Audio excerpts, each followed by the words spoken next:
Hello my dear audience, how are you? আজকে আমরা যে ওয়েদার আপডেট ভিডিও নিয়ে হাজির হয়েছি তার মাধ্যমে আপনারা জানতে পারবেন যে আগামী 11ই সেপ্টেম্বর কী হতে চলেছে পুরো বাংলাদেশ জুড়ে।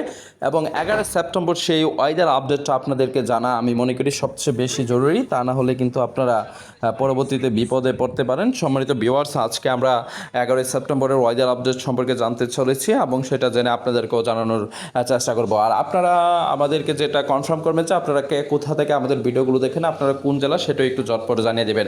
আগামী 11ই সেপ্টেম্বর কিন্তু লঘুচাপের প্রভাবে কিন্তু পুরো বাংলাদেশ জুড়ে প্রচুর পরিমাণে বৃষ্টিপাত হওয়ার সম্ভাবনা রয়েছে। আর সেই বৃষ্টিপাতের প্রভাব কিন্তু ইতিমধ্যে পড়তে শুরু করে দিয়েছে। আমরা দেখতে পাচ্ছি যে ময়মনসিংহ সহ সিলেট বিভাগের আশেপাশে অঞ্চলে কিন্তু 10ই সেপ্টেম্বর থেকে কিন্তু মেঘলা আকার ধারণ করেছে এবং সেই মেঘলার কারণে কিন্তু বৃষ্টিপাত হওয়া শুরু করে দিয়েছে। এবং সেই বৃষ্টিপাতের প্রভাবে কিন্তু আমরা দেখতে পাচ্ছি যে ইতিমধ্যে কিন্তু বৃষ্টিপাতের প্রভাব ছাড়িয়ে গিয়েছে এবং সেই বৃষ্টিপাতের রেশ কিন্তু আস্তে আস্তে করে পড়তে শুরু করেছে। আমরা যদি দেখি সিলেট সহ আশেপাশের এলাকাগুলোতে কিন্তু ময়মনসিংহ এবং রংপুর, দিনাজপুর সহ কিন্তু আগামীকালকে 40 ডিভিজেড সহ 45 থেকে 15 ডিভিজেডের বৃষ্টিপাত হওয়ার সম্ভাবনা রয়েছে। সেই বৃষ্টিপাত কিন্তু অশনীয় সংকেত আমাদের জন্য এনে দিয়েছে এবং তার কারণ দরুন কিন্তু আমরা যারা ওই এলাকার আছি তাদেরকে কিন্তু নিরাপদ দূরত্ব অবস্থান করতে হবে এবং একটু সতর্কতা অবলম্বন করে চলতে হবে। তা নাহলেও কিন্তু যে কোনো ধরনের বড় বিপদ আপদ সামনে ঘটতে পারে। তো আপনারা কে কোন জেলা থেকে আমাদের ভিডিওগুলো দেখেন একটু কমেন্ট করে কমেন্ট সেকশনে জানিয়ে দেবেন,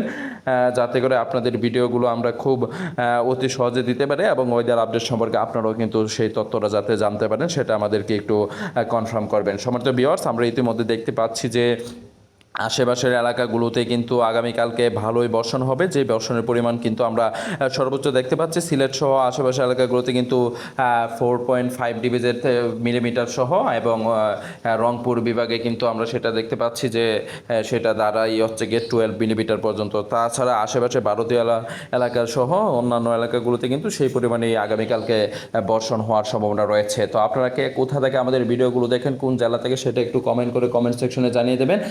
তাহলে কিন্তু আপনাদের আমরা নতুন নতুন ভিডিও দিতে আমরা উৎসাহিত হব এবং আমরা আপনাদেরকে নতুন নতুন ভিডিও দিতে পারবো। তো সম্মানিত ভিউয়ার্স, আমরা দেখতে পাচ্ছি যে আগামীকালকে যেই 3 মিলিমিটার থান্ডারস্টর্ম সহ ভালো বর্ষণ হওয়ার সম্ভাবনা রয়েছে, বজ্রপাত সহ, এবং সবচেয়ে বেশি বর্ষণ হওয়ার সম্ভাবনা রয়েছে রংপুর বিভাগে। আমরা ইতিমধ্যে সেটা কিন্তু অলরেডি লক্ষ্য করে ফেলেছি এবং বঙ্গোপসাগরে সেই লঘুচাপের প্রভাবে কিন্তু সেই লঘুচাপ আমাদের বাংলার আকাশ দিয়ে বয়ে যাবে এবং তার প্রভাব কিন্তু আমাদের কিছুটা পড়তে পারে। তো সেই জন্য আপনারা যে যেখানেই থাকেন নিরাপদ দূরত্ব অবস্থান করবেন এবং আপনাদের বাহিরে বিনা প্রয়োজনে কালকে যখন বৃষ্টিপাত শুরু হবে তখন বের হওয়া থেকে দূরে থাকবেন।